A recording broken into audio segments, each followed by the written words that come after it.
Hello student, good afternoon. Myself Vijay Kumar Yadu from Department of Mechanical Engineering. आज के इस lecture में हम लोग टाइप्स ऑफ सस्पेंशन सिस्टम के बारे में डिस्कस करेंगे कि कौन कौन से हमारे पास सस्पेंशन सिस्टम्स अवेलेबल हैं। तो जो सस्पेंशन सिस्टम्स है उसको मेनली टू टाइप्स में डिवाइड किया गया है। एक है front end suspension and rear end suspension. Then जो फ्रंट एंड सस्पेंशन है उसको टू टाइप्स में डिवाइड किया गया है, इंडिपेंडेंट सस्पेंशन और डिपेंडेंट सस्पेंशन। और जो रियर एंड सस्पेंशन है उसको leaf spring rigid and independent suspension. ठीक है, तो यहाँ पे टाइप ऑफ सस्पेंशन और टू टाइप्स में डिवाइड किया गया है आपका, एक इंडिपेंडेंट सस्पेंशन और नॉन डिपेंडेंट सस्पेंशन। तो यहाँ पे आप लोग स्क्रीन पे देख सकते हैं, डायग्राम दिया गया है डिपेंडेंट सस्पेंशन और नॉन इंडिपेंडेंट जो सस्पेंशन सिस्टम या डिपेंडेंट सस्पेंशन सिस्टम के बारे में। तो जो डिपेंडेंट होता है सस्पेंशन सिस्टम, उसमें क्या होता है, एक रिजिड एक्सल के थ्रू जो है सस्पेंशन सिस्टम अरेंज्ड रहता है, और इंडिपेंडेंट टाइम में क्या रहता है, रिजिड एक्सल वहां पे नहीं होता है। ठीक है, वहां पे दो अलग अलग पार्ट्स में ऐसा डिवाइड होता है। जो एक्सल होता है फिक्स्ड नहीं रहता, रिजिड नहीं रहता है। ठीक है, तो स्क्रीन पे हम लोग ऐसा देख सकते हैं। फिर अब हम लोग डिस्कस करते हैं फ्रंट सस्पेंशन सिस्टम या फ्रंट एंड सस्पेंशन सिस्टम के बारे में। तो ये अपने पास है जिसमें solid I beam suspension system है, twin I beam suspension system है, और इसमें आपका है MacPherson strut suspension system, short long arm suspension system, wishbone type है, ट्रेलिंग लिंक है, swinging half axle. These are the front suspension systems, जो कि क्या आपका इंडिपेंडेंट सस्पेंशन सिस्टम। अब हम लोग डिस्कस करते हैं solid I beam suspension system. तो यहाँ पे स्क्रीन पे देखिए हम लोग सॉलिड आई बीम दिख रहा है हमको। ठीक है, सॉलिड एक्सल होता है यहाँ पे। तो solid axle connected both steering knuckles. तो जो एक्सल होता है, ठीक है, एक्सल में क्या रहता है, दोनों व्हील कनेक्टेड रहते हैं। तो connecting both steering knuckles, steering नकल के थ्रू कनेक्टेड रहते हैं। और ये कहाँ पे होता है आपका, हैवी ड्यूटी ट्रक्स में एंड लार्ज व्हीकल्स में यूज होता है सॉलिड आई बीम। और क्या होता है, इसकी जो लोड कैरिंग कैपेसिटी होती है वो एक्सलेंट होती है। और क्या होता है आपका, जो इकोनॉमिकल एंड सिंपल डिजाइन, इसका जो डिजाइन होता है वो सिंपल होता है और इकोनॉमिकल होता है। और ये क्या होता है, मेंटेनेंस में क्या होता है, लो मेंटेनेंस होती है। नॉन इंडिपेंडेंट डिजाइन होता है, अनकंफर्टेबल राइड क्वालिटी और पुअर हैंडलिंग। तो this is the advantages of single I beam. फिर आपका ट्विन आई बीम जो सस्पेंशन सिस्टम है फ्रंट एक्सल में जो यूज हो रहा है, ये होता है strong steel twin beam provide independent front suspension operation. Excellent load capacity होता है। और आपका जो फोर्स्ड कॉज्ड और stamped axles require special equipment for alignment adjustment. तो यहाँ स्टील आई बीम्स यूज होता है, स्टील रेडियस रॉड्स है आपका, और high tensile strength steels use किए गए हैं आई बीम पिवट में। और क्या है, cast modular iron radius and brackets. तो ये क्या होता है, ट्विन आई बीम जो है अरेंजमेंट होता है फ्रंट एक्सल में, जो हैवी ड्यूटी के लिए यूज किया जाता है। और क्या होता है, क्योंकि जो सिंगल आई बीम है वहां पे क्या होता है, वो उतना कंफर्टेबल नहीं होता, स्ट्रेंथ उतना प्रोवाइड नहीं करा पाता है, इसलिए इसको दिया जाता है। ठीक है, अब हम लोग डिस्कस करते हैं आपका मैकफर्सन स्ट्रट सस्पेंशन सिस्टम। तो ये क्या एक कार टाइप है जो सस्पेंशन सिस्टम, ये जो कॉमनली कार पे यूज होता है। Most widely used front suspension system in cars comprises of strut type spring and shock absorber combo। तो जिसमें शॉक एब्जॉर्बर के कॉम्बो के साथ स्ट्रट टाइप स्प्रिंग यूज होता है। ठीक है, which pivot on ball joint on the single lower arm. This steering gear is either connected directly to the lower shock observer housing or an arm from the front of the back of the spender. While steering, it physically twists the strut and the shock of the housing to turn the wheel। इसमें क्या होता है, telescopic strut connect होता है और विजबोन link भी connect होता है।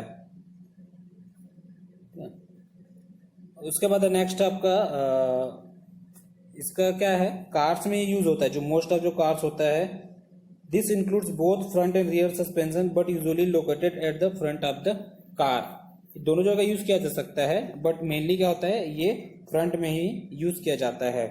सिंपल डिजाइन है, लो मैन्युफैक्चरिंग कॉस्ट है, इसके एडवांटेजेस है, जैसे लाइट वेट है और maintenance cost is low, manufacturing cost is also low, और जो कंफर्टेबल है मोस्ट राइड मिलेगा आपको, मोर राइड कंफर्ट, जो रोड सेफ्टी है वो इम्प्रूव्ड रहेगा। Camber does not change due to up and down movement of wheels. Disadvantages का इसके, not suitable for heavy vehicles, क्योंकि ये सिंगल एक एक्सल में काम कर रहा है तो अपन इसको क्या कर सकते हैं, जो हैवी व्हीकल्स के लिए यूज नहीं कर सकते हैं।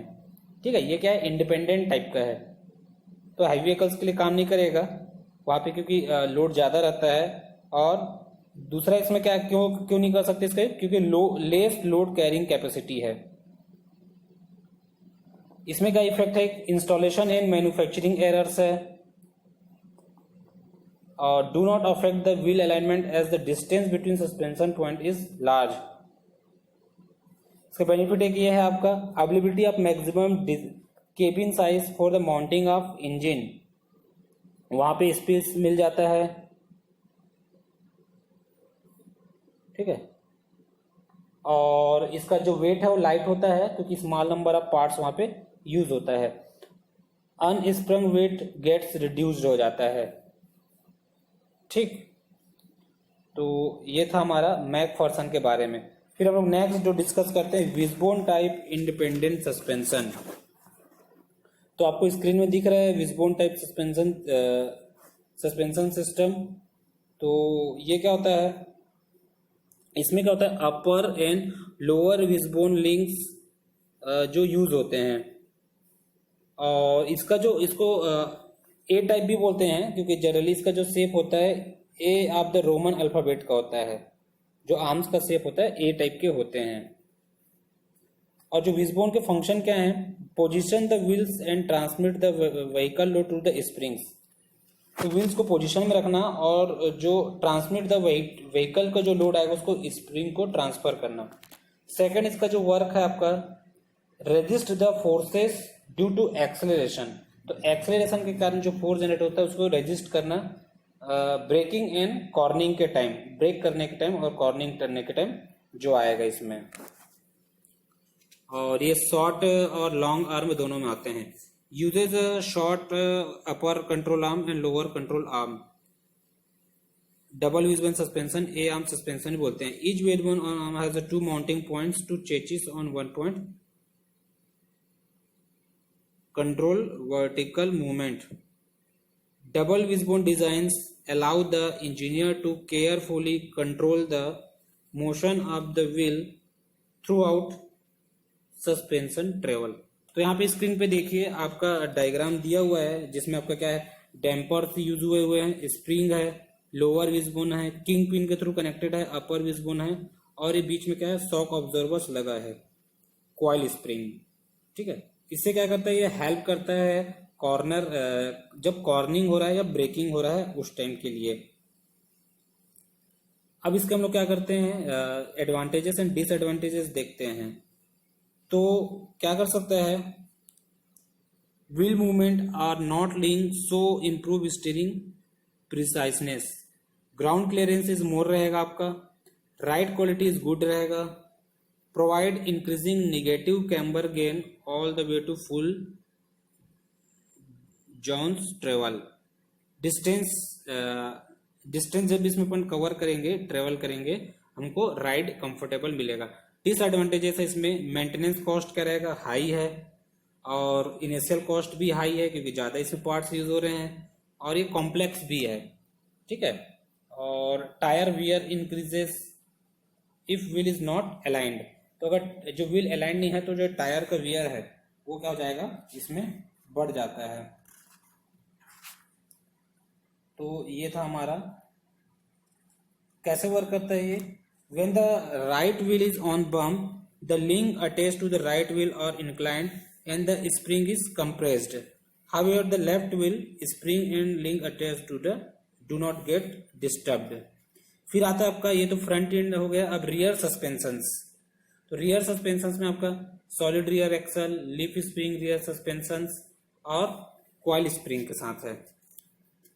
अब हम लोग डिस्कस करते हैं इसमें आपका सॉलिड रियर एक्सल. तो जो ये क्या डिपेंडेंट टाइप हो गया, ठीक है, क्योंकि दोनों सब फिक्स्ड रहता है. एक सॉलिड रियर एक्सल में होते हैं. तो इसमें व्हील कनेक्ट होता है. यहाँ पे डायग्राम पे स्क्रीन पे हम लोग देख सकते हैं. यहाँ पे डिफरेंशियल के थ्रू एक्सल जो है कनेक्टेड है बोथ इंटू उसके, ठीक है. Consist of the differential gear and axle shaft inside a solid housing. Housing के थ्रू कनेक्टेड रहता है. वहां पे सन गियर्स और आपके बीवल गियर्स के थ्रू कनेक्शन रहता है. A solid axle is usually a simple U shaped or tubular beam that may contain a torsion bar. Increased proportion of unsprung weight और side to side road shock transference, poor tire adhesion. क्योंकि ये क्या है, fixed है. दोनों axle जो है solid में हो रहा है कि अगर एक व्हील आपका उड़ गया, किसी बम्प हो रहा है या डीप के कारण अप एंड डाउन हो रहा है, तो सेकंड व्हील को डिस्टर्ब करता है. तो पुअर क्या होता है, जो टायर का कनेक्शन होता है. फिर लीफ स्प्रिंग रियर सस्पेंशन. तो लीफ स्प्रिंग में कनेक्टेड रहता है ये जो सस्पेंशन है. वहां पे क्या है आपका नहीं था, it does not require control arm to brace and position the action. The leaf spring link axle to frame and absorb road shocks. ठीक, तो इस थ्रू भी ये क्या रहता है, ये कनेक्टेड रहते हैं. तो ये था हमारा लीफ स्प्रिंग रियर सस्पेंशन के बारे में कि ये कैसे होते हैं. अब यहाँ पे हम लोग जैसे डिस्कस करते हैं कि क्या क्या फॉल्ट होता है, कॉजेस एंड रिमाइंड्स है. तो जैसे कार क्या है, कार लो एट रियर, तो वीक स्प्रिंग होगा. और incorrect tyre pressure, car low at front, car low at the one wheel. तो क्या कार लो हो रहा है अगर एक वन व्हील पे, तो ब्रोकन और वीक स्प्रिंग्स है. अनइवन टायर प्रेशर के कारण भी हो सकता है. ठीक है, यहाँ पे कॉइल स्प्रिंग रियर सस्पेंशन का एक डायग्राम दिया गया हुआ है कैसे इसमें कनेक्टेड है. और फ्रंट में अगर आपका कार जो लो है तो वीक स्प्रिंग्स के कारण है, broken springs, incorrect tyre pressure और जो डैमेज डैम्पर स्प्रिंग. तो ये सब के कारण भी हो सकता है कि कार किधर लो हो रहा है उस हिसाब से, वन व्हील पे हो रहा है, फ्रंट पे हो रहा है, रियर पे हो रहा है, उस अकॉर्डिंग. और अगर कार एक साइड अगर मूव कर रहा है, जिसको हम एक साइड बोलते हैं, तो चेसिस डैमेज हो सकता है, उस कारण भी हो सकता है. आपका ओवरलोडिंग रूफ ट्रैक रैक के कारण हो सकता है, और लूज स्टेबलाइजर टायर और टायर प्रेशर के कारण भी हो सकता है. Inflate the tyres to correct pressure. Hard और रफ राइड, हार्ड या रफ राइड के कारण क्या हो जाएगा, हमारे एक्सल में जो है वीक और ब्रोकन स्प्रिंग्स हो सकता है, और डिफेक्टिव डैम्पर यूनिट हो सकता है, एक्सेसिव टायर प्रेशर भी हो सकता है, अनइवन और ओवरलोडिंग्स. तो ये सब पॉसिबल है. अब यहाँ पे कुछ जो मॉडल्स है जहाँ पे सस्पेंशन यूज होता है उसके बारे में डिस्कस करते हैं. तो जैसे हमारा था मारुति 800. मारुति 800 में फ्रंट सस्पेंशन कौन सा होता है, Macpherson independent strut and coil spring use होता है, और रियर में लीफ स्प्रिंग यूज होता है. हमारे पास जैसे क्या है, पजेरो है, तो इसमें क्या होता है, पजेरो जो होता है हैवी ड्यूटी है, उसमें तो इंडिपेंडेंट डबल विशबोन लगे रहते हैं, टॉर्सन बार विथ स्टेबलाइजर बार भी लगे रहते हैं फ्रंट में. और रियर पे क्या है, independent trapezoidal assist track and pinion. तो ऐसे डिफरेंट जो है सस्पेंशन सिस्टम इंडियन कार में यूज होते हैं. और जैसे जो फेमस आपका इंडिका है, तो इंडिका में क्या है, मैकफर्सन विशबोन टाइप फ्रंट में होते हैं, और रियर में independent semi trailing arm with coil spring. और आपका जैसे है मारुति बलेनो, इंडिपेंडेंट है, मैकफर्सन स्ट्रट है, L set lower arm and anti roll bar लगा हुआ है. मारुति वैगन आर जो हम लोग डिस्कस करते हैं, मारुति वैगन आर में आपका independent McPherson strut with torsion type roll control. और जो मारुति 800 है उसके रियर में क्या होता है, लीफ स्प्रिंग यूज होता है. एम्बेसडर जो पुरानी आती थी उसमें क्या है, semi electrical lip back side पे, रियर पे यूज होता है। तो यह था सस्पेंशन सिस्टम के टाइप।